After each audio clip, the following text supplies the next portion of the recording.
Are you ready? It's time for some more Batman trivia. I am going to be wrapping up Chapter 1 today, The Dark Knight himself. So just a little recap from where we left off, and I don't know the exact number, my exact score right now, but if, according to the Bat rules, in this section there are 145 possible questions, or possible right answers.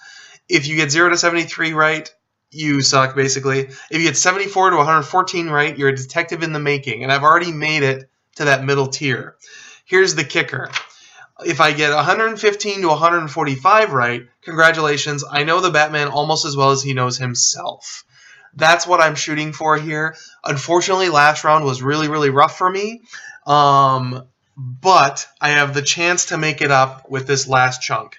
We've only got about 20 questions left, and I am really, really close. If I can get almost all of these next ones right, I could score in that top rung. I'm not saying it's going to happen. I actually did these questions a little while ago, like a few weeks ago, and I remember doing really well on them, but I don't remember how well. So it's going to be really tight. I remember mostly because I was feeling so down after the last batch that I kept going. It was like, oh, these ones are easy again. Okay, I believe in my, I have faith in my ability to answer these. And so that was exciting. And now that we're on the cusp of that 114 or 115 or more correct, I'm really kind of on pins and needles here, guys. So without further ado, we're going to kick it off at question 126. I am currently at 96 questions correct. So I need to get 19 more right in order to succeed. All right, 19 more right, and there's only 20 questions left. So it's not looking good, but we're going to get darn close today, all right? Here we go. Question number 126. Along with Matches Malone, Batman sometimes uses the cover identity of a criminal with one hand. What is the name of this cover identity? It's Lefty Knox. Let me just pull it up here, get organized. Question number 126. Yes, it is Lefty Knox. So, boom, one right. Question 127. Batman has occasionally disguised himself as a cop named Detective Hawk. During what storyline did Commissioner Gordon meet Detective Hawk and realize his true nature? That was in Cataclysm. Don't ask me why I remember that, but that's where it was from. I actually used to have that in trade, and then I sold it, and I've been slowly but surely collecting the single issues. I do not have them all. It's actually been quite a while since I've read that one. Question 128. Originally, it was said that Martha Wayne and Thomas Wayne were both shot by Joe Chill. This was established again post-crisis, but for several years, several comics said that Thomas Wayne was shot and that Martha Wayne died from a different occurrence. What was it? I don't know. I'm going to say heart attack. It's just a guess. Actually, it's what I have written in. So that was what I guessed at the time. Let's see what my chances are of getting that one correct. I mean, there's only a few things it could be, right? It's a fair enough chance it could be a heart attack. 128. The answer is... Okay. I'm going to read the whole thing for you guys. She had a weak heart, and the shock of Thomas's death caused a heart attack that killed her. That's awesome. So heart attack is correct. I fully admit I did not know any of that. I don't know where that story comes from, that she died of a weak heart. That's kind of dumb, but what do you do? I was picturing that like she died at a completely different time, and I had no clue what that question was asking. So, all right, cool. Question 129. As seen in Batman Year 1, to help give the impression that he was a supernatural creature, Bruce learned how to imitate the growl of what kind of an animal? Everyone should know this. It's Year 1. He imitated a leopard. And I better check it. Yeah, a leopard. Okay. Question 130. In post-crisis continuity, as revealed in Batman and the Monster Men, the original Batmobile was an armored vehicle with no decorative elements to it. Who made a joke about the vehicle needing Batwing fins, which Batman then decided was a good idea? This is one of those miniseries. I don't even know, and this has come up a lot in this series, and I don't really know why, because I don't feel like it's that popular. I don't feel like anyone has read it anymore. Like, I mean, people who bought it in the day probably have read it, but I don't know anyone else who has. But it was Alfred. Alfred had that idea. I actually still have those sitting around. I thought that I had sold them, and I was looking through because they were in this book so much. I was just curious, and sure enough, I do still have both Monster Men and what was the other one? The I can picture the cover, but I can't remember what it was called now. Oh well. Anyway, 130 Alfred, correct. 131. Similar to the car depicted in Batman Forever, the Batmobile is able to scale walls due to anti-gravity units of nth metal, technology from the planet Thanagar. That's not true. I know I've said in the past, if, no matter how crazy it is, just say it's true if it's some crazy thing that Batman has going on in his car. That's not true, though. It's very clear in Batman Forever he has basically a little rocket thing that goes on the bottom of his car to raise it up, and then grappling hook shoot the car up. I remember loving that moment when I was 10 years old. So here we go. The answer is false, yes. Number 132 in Batman Volume 1, 673, yet another Grant Morrison issue. Grant Morrison combined the two different accounts of Martha Wayne's death.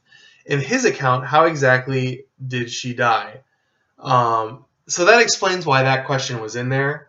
So how exactly did she die? I would assume she was shot and then she had a heart attack. I mean, writer Grant Morrison combined the two different accounts, so she was shot and then she had a heart attack, obviously. I would assume. So Joe Chill shot her, but she would have survived if the ambulance had arrived in time and she hadn't had a weak heart. So there you go. I'm going to give myself credit for that one, and I don't even care what the naysayers say. All right, question number 133. So we're doing really good. We've got all these ones right, which is awesome. Yeah. I'm getting nervous, though. There's some tricky ones up here. Number 133. Batman uses a grapple gun that fires a modified form of commando unit climbing gear with high test decel lines and smart acceleration motoring within the dart that help it dig into metal and concrete surfaces and an industrial reacting motor. I don't even know what I just read. This grapple gun, or line gun, has its own fun nickname in the same vein as Batman's Batarang. What is it? It's the Bat Line, I'm assuming. The Bat Cable or Bat Line. So there you go. Yeah. Bat Line. Question 134. In Mark Waid's story, JLA Tower of Babel, which international villain used weapons of Batman's own design to disable the Justice League? That was Ra's al Ghul. Or Ra's al Ghul, or however you say that. Yeah, Ra's al Ghul. Okay, flipping to the last page of the answer key. We're getting really close now. Question 135. The bat signal is a well-known sight against Gotham's cloudy night sky. But on nights when the sky is clear, where's the signal aimed? It's aimed at a skyscraper that was established in The Dark Knight Returns. Kind of a famous image, actually. I would imagine a lot of you guys probably got that one right. Gordon aims at a nearby skyscraper, ensuring it can still be seen for miles. So there you go. Or if you live in Batman Returns universe, it just gets shined right on Bruce Wayne's mansion, like no big deal. What is Bruce Wayne's favorite soup? Okay. This is what was the other question we got a while ago? What was Bruce Wayne's favorite tea? I had no idea. All I know is his favorite soup is not Fishy Swear because of the Batman Returns reference, but I don't know what it is. So I'm just going to take a point on that one. I am now officially on the line. I can't get any more wrong. So Bruce Wayne's favorite soup, apparently... Holy cow, what is it? It's mulligatawny? Mulligatawny. It's Mullgatawny. Do you guys know what that is? I don't know, whatever, who cares? So I got that one wrong. Question 137. It's probably like something really obvious how to pronounce that, and I'm just butchering it, and someone's going to tell me what it is, and I'm going to feel like an idiot. Oh well. Question 137. An alternate bat signal was once used by then Police Commissioner Michael Akins. Unlike the traditional signal, it was not a modified searchlight. How did it work? I don't know. Sorry. Another one I don't know, so that's two wrong. We're officially, I think, out of the running now. It used a green laser to point a signal on a cloud. Okay. Kind of like Batman Forever, I guess. And then question 138, that's another one I don't know. So what major company created the alternate signal of question 137? I don't know, because I don't even know what the signal was. It was Cord Industries, so that's kind of cool. Little Blue Beetle action going on there. All right, almost there, guys. Question 139. Although the mayor's office and Gotham's detectives know that the bat signal is used to summon the Dark Knight, the GCPD does not like admitting to the public that they occasionally ask a vigilante for help. How does Commissioner Gordon explain to journalists why he occasionally shines the bat symbol in the sky? It's basically to strike fear into criminals, like the idea that he could still be out there or that he's out there somewhere. They kind of referenced that in the Dark Knight movie. I guess my mind's on the Batman movies today. I've been referencing those a lot, but there's that moment at the very beginning when they're shining the light, and Commissioner Gordon's like, I just like them to know that he's still out there. So, question 139. Rather than say he's signaling Batman for help, Gordon said that the signal is a scare tactic against criminals. So there you go. Warning that if the cops don't catch them, Batman is still out there. Question number 140. Along with the red phone in the Batcave, there is another Bat phone that is actually an encrypted cell phone with a built-in tracking device. Who has been seen carrying this device? Okay, yeah, I don't know. I guess Commissioner Gordon. Maybe? Commissioner Gordon. That's actually right. I don't know what that's a reference to, though. Anyone know what that one is? Someone explain that to me. I have no recollection of that whatsoever. Question 141. Batman set up a personal teleport booth in the Batcave to allow instantaneous transportation to the Justice League Watchtower. From what company did Batman steal the designs for such a device? I'm going to assume Star Labs, but I don't know that one for sure either. But that's right, Star Labs. So there you go. I'm actually getting a lot of these ones that I didn't really know right, which is nice. It's still not enough, but oh well. Question 142. The creation of Aunt Harriet Cooper and her moving into Wayne Manor was done in part to help reduce accusations that Batman and Robin were engaged in a gay relationship. That's false. I don't know why they did it, but I am sure that they weren't. That DC didn't publicize that was what they were going to do for that reason. They've never even remotely admitted that there's some gay implication between Robin and Batman. So false. Yeah, that was false. Okay, question 143. In one of his more bizarre stories published in the 1957 story, The Rainbow Batman, the Dark Knight wore different colored versions of his costume on different nights. Why? He used it as a distraction. I think I have this issue in like one of the Batman giant size issues from back in the day. But basically, yeah, so Robin got hurt, and Batman was wearing these ridiculous costumes to use as a distraction. I love the story, and it's funny because like between that story and the one like the Many Suits of Batman, I think it's called, or one of those ones where it's like he basically has an infinite number of different suits in the cave. My phone just went off. The people who were making the toys for the original Batman, the Tim Burton Batman movie, or maybe it was Batman Returns, who were told they couldn't use anything that hadn't been used in the comics before as a way of just kind of like quality controlling their output. They dug out those old Silver Age issues and basically said, okay, we're going to make Rainbow Batman. And they basically said, you guys do what you want, we trust you. Which is why I think it was with Batman Returns, because that was when you started getting like the snow hours Batman, or just weird different like camo versions of his costume, stuff like that. All right, penultimate question.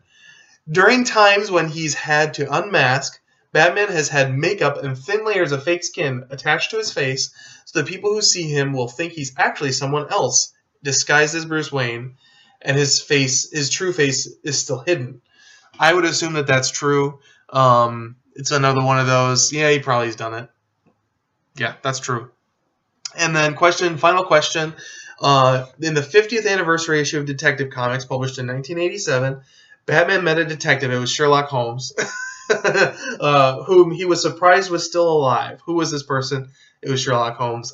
That's kind of a great cover. I really love that cover. Nice. That was a thick issue too of Detective, since it was a 50th anniversary. So there we go. We did actually. I feel like we did pretty good in this. So let's see. We only got 3 wrong. But unfortunately, I'm still not quite going to score. So let's see. 97, 98, 99, 100, 101, 102, 103, 104, 105, 106, 107, 108, 109, 110, 111, 112, and 113. 113 out of 145. That feels pretty darn good. However, in order to be considered a true Bat fan, I needed to score a 115. So that's pretty darn close, guys. I hope you guys enjoyed this video. I hope that you guys did as well as I did. Again, I felt pretty good going into this one. Some of the ones I didn't know, it seemed like really common sense. Like, who carries the super Batman cell phone? Like, Commissioner Gordon. Like, no kidding. Like, no surprise there. Tune in again soon. I will be starting Chapter 2, Agents and Allies of the Bat. I'm excited to get started on this one. We'll see if it gets harder, it gets easier, or what. I'm not sure quite what to expect. I think when we really get into the minutia of, like, for example, Chapter 4, Settings and Layers, like, I am going to start to choke, I'm guessing. So, anyway, hope you guys enjoyed. I will talk to you guys again soon. Thanks for watching.